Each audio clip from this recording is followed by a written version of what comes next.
বিসমিল্লাহির রহমানির রহিম। আমি জাফর সরকার, সাবেক সেনা সদস্য। প্রিয় দেশবাসী, প্রিয় বন্ধুগণ, সবাই কেমন আছেন? আজকে আমি কথা বলবো বাংলাদেশ সাধারণ আনসার বাহিনী, বিশেষ করে ব্যাটালিয়ন আনসার বাহিনীকে নিয়ে। অনেকে আমাকে কল দিয়েছেন, অভিনন্দন জানিয়েছেন, দোয়া করেছেন, এবং আমি বাংলাদেশে আসার পর সাধারণ আনসারের সদস্যরা বিভিন্ন জেলা থেকে আমার সাথে সাক্ষাৎ করে গেছেন, যেটা আমি ফেসবুকে পোস্ট করিনি। তাদের কথা আমি শুনেছি, তারাও আমাকে দেখতে এসেছেন, দোয়া করেছেন। আজকেও কয়েকজন ফোন দিয়েছেন, তারা নতুনভাবে চাকরিতে জয়েন করেছেন এবং অনেকেই চাকরিতে জয়েন করার পথে। শুধু বলেছে, স্যার আপনি তো আমাদের বাংলাদেশের সকল সোশ্যাল মিডিয়াগুলো সাধারণ আনসারের বিপক্ষে ছিল, একমাত্র আপনি সাধারণ আনসারের পক্ষে কথা বলেছেন এবং আপনি অনেক কিছু জানেন বিধে আপনার পক্ষে কথা বলেছেন। তো আমি সেই বিষয়ে মাননীয় প্রধান উপদেষ্টার নিকট এবং আনসারের মহাপরিচালক ডিজি মহোদয়ের নিকট কিছু কথা বলতে চাই। সাধারণ আনসাররা যে অপরাধ করেছে তার চেয়ে ভয়ঙ্কর অপরাধ বাংলাদেশে কিন্তু অন্যান্য বাহিনীও করেছিল, আওয়ামী লীগ সরকার করেছে। তো আনসার বাহিনীকে ক্ষমা করে দিয়ে তাদেরকে উচ্চতর প্রশিক্ষণের মাধ্যমে তাদেরকে একটি ভালো, একটি শক্তিশালী বাহিনী গঠন করা হোক। কারণ বাংলাদেশের অবস্থা ভারতের টার্গেটে পড়েছে বাংলাদেশ। কারণ ভারত যে কোনো মুহূর্তে বাংলাদেশের উপর হামলা চালাতে পারে। তাই আমাদের দেশের প্রত্যেক নাগরিক আমাদের যুদ্ধের জন্য প্রস্তুত থাকতে হবে, কারণ আমরাও ভারতকে ছাড় দেওয়ার মতো লোক নয়। তো সাধারণ আনসারকে উচ্চমানের প্রশিক্ষণ, ট্রেনিং দিয়ে হেভি অস্ত্রের মাধ্যমে তাদেরকে যুদ্ধের জন্য প্রস্তুত রাখা হোক। আর আমি বিনয়ের সাথে প্রধান উপদেষ্টা মহোদয়ের অনুরোধ রাখবো, আপনার 25শে আগস্ট 26শে আগস্টের দিকে যে একটা অতর্কিত মোকাবেলা হয়েছিল ছাত্রদের সাথে সচিবালয়ে সাধারণ আনসারদের, এখানে কিছু প্ল্যানিং করা ছিল। তো আপনারা জানেন, ঢাকা রেঞ্জের বা ঢাকা অঞ্চলের যারা আন্দোলন সংগ্রাম করেছিল, হ্যাঁ, তাদেরকে কিন্তু ঠিকই আপনার এই 9ই ডিসেম্বর তাদেরকে ঢাকায় কাগজপত্র জমা দেওয়ার জন্য বলা হয়েছে। তো আমি এখানে কিছু প্রশ্ন রাখতে চাই। সবার জন্য উন্মুক্ত অধিকার রাখা উচিত, কারণ দেশের নাগরিক হিসাবে সকলের অধিকার সমান। তো ঢাকা যারা আন্দোলন করেছে, সংগ্রাম করেছে, তারই পাশাপাশি চট্টগ্রাম বিভাগও সংগ্রাম করেছে, কিন্তু তারা ঢাকাতে কোনো বিদ্রোহ তারা জড়ায় নাই, ঢাকাতে কিন্তু আসে নাই, তারা চট্টগ্রামই ছিল। তো চট্টগ্রামে থাকা অবস্থা তাদের কাগজপত্র এখনো নেওয়া হয়নি, অনেকে ফ্রিজ করে রাখা হয়েছে, অনেকে ব্ল্যাক লিস্টে রাখা হয়েছে, অনেকে যারা ছুটিতে ছিল তাদেরকে আর জয়েন করতে দেওয়া হয় নাই। তো সবাইকে যেন একই ক্যাটাগরিতে দেখা হয়। ঢাকা যারা আন্দোলন করেছে এবং সমাবেশে যারা যোগ দিয়েছে তাদেরকে যদি কাগজপত্র রেডি হওয়ার জন্য নির্দেশ দেওয়া হয়, তাহলে আমি মনে করি প্রত্যেকটা বিভাগে যারা চট্টগ্রাম, রাজশাহী, খুলনা, যশোর, বরিশাল যারা আন্দোলন সংগ্রামে করেছিল, প্রতিবাদ সবারই একটা অংশ সবাই একটা প্রতিবাদ করে। তো এইসব করে সবাইকে ক্ষমা করে দিয়ে তাদের চাকরিতে পূর্ণবহাল রাখা হোক এবং তাদের রেশন বৃদ্ধি করা হোক। এবং যারা 40-50 বছর 50 বছর উপরে চাকরি করবে বা 50 বছর চাকরি করবে, তারা কিন্তু জীবনে কিছুই পাবে না যদি যতক্ষণ পর্যন্ত সরকারি না করা হয়। তো আমি মাননীয় প্রধান উপদেষ্টা এবং আনসারের ডিজি মহোদয়ের কাছে দৃষ্টি আকর্ষণ করব, তাদেরকে যতটুকু পারেন সম্মান প্রদর্শন করে অন্তত এককালীন একটা পেনশনের ব্যবস্থা আপনারা করে দিবেন। কারণ তারাও আমাদের দেশের মানুষ, তারাও আমাদের দেশে কষ্ট করতেছে, তারাও ট্রেনিং করা প্রাপ্ত, তারাও শিক্ষিত ছেলেমেয়ে। তো অতএব তাদেরকে যদিও একটা অন্য ক্যাটাগরিতে ভর্তি করা হয়, কিন্তু দেশের সুবিধার্থে, তাদের চাহিদা মোতাবেক, তাদের একটা চাওয়া পাওয়ার মধ্যে সরকার অনেক কিছুই রদবদল করতে পারে, সংবিধানে আছে, বা সরকার চাইলে তাদেরকে হিরো থেকে জিরো থেকে হিরো অনেক কিছু বাড়ানোর সুযোগ কিন্তু সরকারের আছে। কারণ আমরা সাধারণ আনসারের পক্ষে, আমি আগেও ছিলাম, কারণ সাধারণ আনসারের পক্ষে আমি চাকরি করেছি একসাথে, তাদের ভালো মন্দ আমি দেখেছি। তাই সাধারণ আনসারের প্রত্যেকজন অনেক কষ্টে আছে, অনেক পরিবার কষ্টে আছে, কারণ তাদের এই চাকরিটা ছাড়া কিছুই না। আর আমি আরেকটা বিষয়ে অনুরোধ জানাবো, যারা যে রেঞ্জে বা যে অঞ্চলে তারা ভর্তি, ওই অঞ্চলে যেন তাদেরকে চাকরিটা ফিক্স করা হয়, ওই অঞ্চলে যেন তারা চাকরিটা করতে পারে। কারণ দেখা গেল আমার বাড়ি হচ্ছে ঢাকা, আমি যদি রাজশাহীতে চাকরি করি, আমি যদি হিলটেক্সে চাকরি করি, তার আসা যাওয়া খরচ বাবদ অনেক টাকা পয়সা খরচ হয়ে যাবে, কারণ তারা সীমিত বেতন। এবং তার উপরে আরেকটা প্রবলেম হচ্ছে, তারা ছুটিতে আসতে গেলে পিসি তাদেরকে বাধ্যতামূলক ঘুষ দিতে হতো, নাহলে তারা ছুটি দিবে না, ছুটি লিভ কার্ড অফিসারদের কাছে নিয়ে যাবে না, এরকম একটা দুর্নীতি তারা করতে, এমনি অসহায়ের মধ্যে তারা থাকে।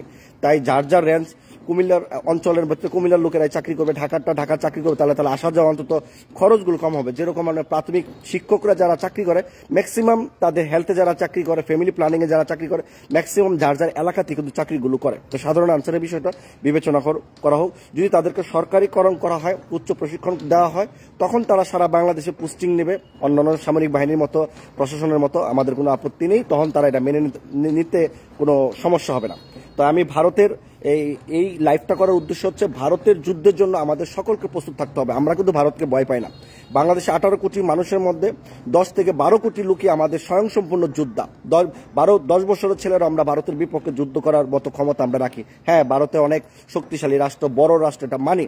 কিন্তু গতকালকে একটি লাইভের মধ্যে আমরা একটা দেখেছি ভারতের তাদের যুদ্ধের যে নকশাগুলো আঁকতেছে, বাংলাদেশে সাবমেরিন কয়টা, বাংলাদেশের যুদ্ধ বিমান কয়টা, বাংলাদেশি এয়ারক্রাফট কয়টা, বাংলাদেশের ট্যাঙ্ক কয়টা, বাংলাদেশের মানে অস্ত্র গোলাবারুদ কি কি ভারতের চাইতে অনেক কম। এগুলো দেখায় আমাদেরকে চোখ খুলে দেওয়া হয়েছে যে ভবিষ্যতে আমাদের কি কি করণীয়। মাননীয় প্রধান উপদেষ্টার কাছেও বলবো, আমাদের পৃথিবীর অত্যাধুনিক মিনিমাম 10 থেকে 15টা ফাইটার বিমান কিনতে হবে। আরো 100-র উপর আমাদের মানে অত্যাধুনিক ট্যাঙ্ক আমাদের কিনতে হবে, এবং আমাদের আপনার ড্রোন, বিশ্বের সেরা ড্রোনগুলো আমাদের বাংলাদেশে কিনতে হবে। কারণ সমস্ত দেশে যদি উন্নত মান থাকতে পারে, আমাদের দেশে কেন থাকবে না। এবং আমাদের এয়ারক্রাফট, যুদ্ধের এয়ারক্রাফটগুলো আমাদের উন্নয়ন করতে হবে, আরও করতে হবে। সাবমেরিন প্রয়োজনে আরও 4-5টা আমাদের কিনতে হবে। ভারত বড় রাষ্ট্র হতে পারে, কিন্তু ভারতকে আমরা ভয় পাই না, কারণ আমাদের দেশের প্রত্যেকটা মানুষ যোদ্ধা। ভারত কোনো রাষ্ট্রের সাথে এই পর্যন্ত যুদ্ধ করে বিজয় হয়েছে কিনা আমাদের সন্দেহ আছে, কিন্তু আমরা কিন্তু পাকিস্তানের সাথে যুদ্ধ করেছি। এবং তারা ভিডিও বার্তায় বলেছে যে ভারত বাংলাদেশকে সাপোর্ট দিচ্ছে, পাকিস্তানের পারমাণবিক অ্যাটম বোম বাংলাদেশের জন্য, বাংলাদেশের পক্ষে এটা কি পাকিস্তানের অ্যাটম বোম পাকিস্তানের নাগরিকরা এটা প্রতিবাদ করেছে। এটা নিয়ে ইন্ডিয়ার তুলপার হয়ে গেছে। তো সেটাই বলেছে যে 1971 সালে যুদ্ধের সময় পাকিস্তানিরা পরাজিত হয়েছে ভারতের হাতে। এইগুলোকে আপনারা বিশ্বাস করেন? 1971 সালে আমাদের বাংলাদেশিরা যুদ্ধ করেছিল, ভারত আমাদেরকে সহায়তা করেছে, তারা তাদের জায়গাতে আশ্রয় দিয়েছে। স্বয়ংসম্পূর্ণভাবে যুদ্ধ কিন্তু ভারত করে নাই, তাদের এলাকা থেকে যারা সাপোর্ট দেওয়ার দিয়েছিল। কিন্তু যুদ্ধের সময় একটি রাষ্ট্রের সাপোর্ট প্রয়োজন আত্মসমর্পণ সাক্ষী হিসাবে, সেটা কিন্তু ভারত সাক্ষী হিসাবে। পাকিস্তান যখন আত্মসমর্পণ করে তখন কিন্তু তারা সাক্ষী সই করেছিল, অতটুকু। এখন বলেছে তারা পাকিস্তানকে পরাজিত করেছে 1971 সালে। যুদ্ধ কিন্তু বাংলাদেশিরা করেছে, আমরা পরাজিত করেছি পাকিস্তানকে। অথচ এই পাকিস্তানের কাছেই 1965 সালে শিয়ালকোট, আপনার যে শিয়ালকোট মানে বর্ডারে ভারতের কঠিন পরাজয় হয়েছিল পাকিস্তানের কাছে। তখনকার বাংলাদেশের ক্যাপ্টেন মেজর জিয়া রহমানের নেতৃত্বে ভারতের 104টা ট্যাঙ্ক ধ্বংস করা হয়েছিল। ভারত যে কি বীর দল, হ্যাঁ বড় হতে পারে, সামরিক শক্তি থাকতে পারে, তাদের সাহসিকতা ইতিহাস থেকে মানুষ জানে। পাকিস্তানের কাছে পরাজিত, পাকিস্তান বাংলাদেশের কাছে পরাজিত। প্রতিনিয়ত বাংলাদেশকে যুদ্ধে লিপ্ত করতেছে, পার্বত্য চট্টগ্রাম পাহাড়িদেরকে উস্কানি দিচ্ছে, মায়ানমারদেরকে উস্কানি দিচ্ছে, বাংলাদেশের সাথে যুদ্ধ লিপ্ত হয়ে বাংলাদেশকে একটা খারাপ রাষ্ট্র, দুর্বল রাষ্ট্র এবং একটা ধ্বংসাত্মক রাষ্ট্র পরিণত করার জন্য। ভারত কখনোই বাংলাদেশের বন্ধু রাষ্ট্র ছিল না। আমরা ভারতকে বন্ধু রাষ্ট্র মানতে চাই, কিন্তু তারা সবসময় ক্রিমিনালি একটা ল মাইন্ড তাদের থাকে। শুধু একটা কথা, হিন্দুত্ববাদী রাষ্ট্র বাংলাদেশ সাম্প্রদায়িক দাঙ্গা লাগায়, হিন্দুদেরকে মারতেছে, কাটতেছে। অথচ এই যে ইসকনের হাতে যে আমাদের একজন আইনজীবী হত্যা হলো সাইফুল ইসলাম, এটা নিয়ে কিন্তু ভারতের মিডিয়াতে কোনো প্রচার নেই। ভারতের একটা নাগরিক যদি বাংলাদেশের একটা হিন্দুর উপর আচরণ পরে, ওটা পার্লামেন্ট গরম হয়ে যায়। এত সহজে তাদের পার্লামেন্টে কিভাবে খবর যায়? একটা নাগরিকের সমস্যা হলে ভারতের এত বড় একটা রাষ্ট্রের পার্লামেন্টে কিভাবে খবরগুলো যায়? এগুলো কিন্তু ভাবতে হবে যে বাংলাদেশে তারা কিভাবে অবজার্ভ করতেছে, কিভাবে একটা সাম্প্রতিক দাঙ্গা ইস্যু লাগানোর কথা বলতেছে। ভারতের হাজার হাজার মুসলিমকে তারা নির্বিচারে হত্যা করতেছে, দাড়ি কেটে ফেলতেছে, মানে জয় শ্রীরাম বলাচ্ছে। কই আমাদের পার্লামেন্টে, বাংলাদেশের পার্লামেন্টে কোনো আন্দোলন সংগ্রাম হয় না? তো ভারত কেন এত ফাল পারতেছে? ওই যে আরেক আছে স্টুপিড আর বাংলা টিভির ওই যে কি ময়ূর রঞ্জন দাস নাচানাচি করে, বাংলাদেশ বাঁচবে না বাংলাদেশ। আমি আজ কথা বলবো না, আজ আমি চিৎকার করবো না, আমি আজ নীরব, আমি শিহরিত, আমি আজ মানে কি জানি একটা মলম বিক্রেতা আছে না, ওই যে পিন করে কথা বলে। এই শালার বেটা টিভি চ্যানেলে এই ধরনের দেখাচ্ছে বাংলাদেশ ধ্বংস হয়ে যাবে, বাংলাদেশ থাকবে না, মানচিত্র থাকবে না, কত ধরনের কথা বলে। আর একবার যুদ্ধ করে দেখ, ভারতকে বলি আমরা যুদ্ধ করে দেখ বাংলাদেশ কি জিনিস। বাংলাদেশ কিন্তু একটা অত বড় রাষ্ট্র, আমরা তো এখন পর্যন্ত কোনো লোক কোনো হাতে পায়ে ধরে নাই, কান্নাকাটি করে নাই যে ভারতের সাথে আমরা যুদ্ধ করে পারবো না, ভারত আমাদেরকে ক্ষতি করবে। এখন পর্যন্ত বাংলাদেশে কেউ মায়া কান্না করছে? মায়া কান্না করলে কিন্তু ভারত থেকেই আসতেছে, কলিকাতা থেকে, আসাম থেকে, ত্রিপুরা থেকে, বিভিন্ন থেকে মায়া কান্না আসতেছে। বাংলাদেশের মানুষ ভারতে চিকিৎসা না নিলে, বাংলাদেশের মানুষ ভারতে ঘুরতে না গেলে ভারতের মানুষের অবস্থা কি হয়? আর তোমরা আমাদেরকে পেঁয়াজ দিবা না, চাউল দিবা না, তেল দিবা না, চিনি দিবা না, এগুলো আমাদের দরকার নাই। আমাদের দেশে টাকা আছে, আমরা বিভিন্ন দেশ থেকে কিনে খেতে পারবো। হ্যাঁ, বন্ধুত্ব হিসেবে তোমরা গিভিনতে কিছু নিবা, কিছু দিবা, আমরা ভারতের সাথে সম্পর্ক রাখবো।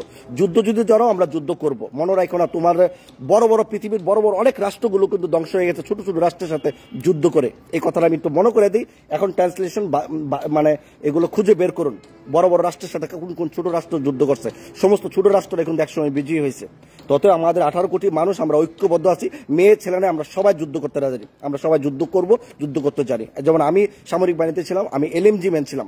আমার এক একটা এলএমজিতে প্রতি মিনিটে 600 রাউন্ড গুলি করার ক্ষমতা আমি রাখি। যুদ্ধে প্রয়োজন আবার যাব, হাজার হাজার লক্ষ লক্ষ আমাদের যোদ্ধা। 5 কোটি লোকের উপর যদি আমরা যুদ্ধ করি, 5 কোটি লোকের উপর যদি আমাদের হাতিয়ার সরকার তুলে দেয়, তাহলে আমরা ভারতের সাথে যুদ্ধ করতে পারবো না কেন? পাকিস্তান আমাদের সাপোর্ট না দেখ, চায়না সাপোর্ট না দেখ, তারপর তারা আমাদেরকে ভারতের বিপক্ষে হাত থেকে বাঁচানোর জন্য আজকে করবে। আজকে যদি পাকিস্তান যদি আমাদেরকে সাপোর্ট না দিত, পাকিস্তান যদি বাংলাদেশকে ভাই মনে না করতো, তাহলে এতদিন বাংলাদেশের মানচিত্র ভারতের পেটে চলে যেত। অথচ আমরা ভারতকে আমরা বন্ধু রাষ্ট্র হিসাবে মানতে চাই, অথচ ভারত আমাদের প্রতিনিয়ত ধ্বংস করতেছে। তাই মাননীয় প্রধান উপদেষ্টা এবং আনসারের ডিজি মহোদয়ের দৃষ্টি আকর্ষণ করছি, সাধারণ আনসারের দিক নির্দেশনাগুলো ক্ষমা করে তাদের সমস্ত বিবেচনা, তাদের পরিবারের কথা বিবেচনা করে তাদেরকে ক্ষমা দৃষ্টি করে তাদেরকে উচ্চ সামরিক প্রশিক্ষণ দিয়ে সবসময়ের জন্য সেনাবাহিনী, নৌবাহিনী, বিমান বাহিনীর মতো একদম 24 আওয়ার্স তাদের যুদ্ধের জন্য প্রস্তুতি রাখার আহ্বান জানাচ্ছি এবং অনুরোধ জানাচ্ছি। তো আনসার বাহিনীকে ক্ষমা করে দেওয়া হোক এবং আনসার বাহিনীকে উচ্চ লেভেলে তাদেরকে নিয়ে এসে উচ্চ সামরিক প্রশিক্ষণ দিয়ে ভারতের বিপক্ষে আরেকটি বাহিনী প্রস্তুত রাখার আহ্বান জানাচ্ছি। ধন্যবাদ সবাইকে। আসসালামু আলাইকুম।